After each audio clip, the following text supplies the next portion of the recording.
শখের রান্নাঘরে সবাইকে স্বাগত। এখন বাজে দুপুর একটা।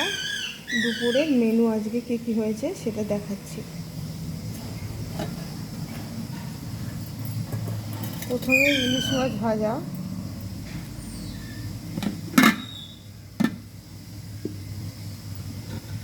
আর হচ্ছে ভাত,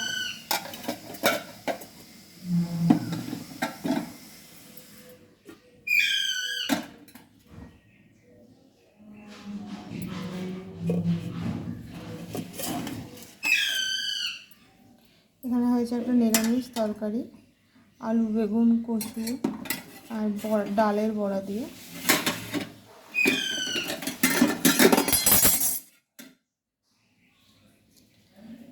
আর হয়েছে এখানে ইলিশ ভাপা,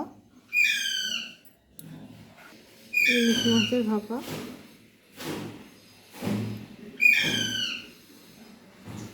এই হয়েছে আজকে দুপুরের মেনু।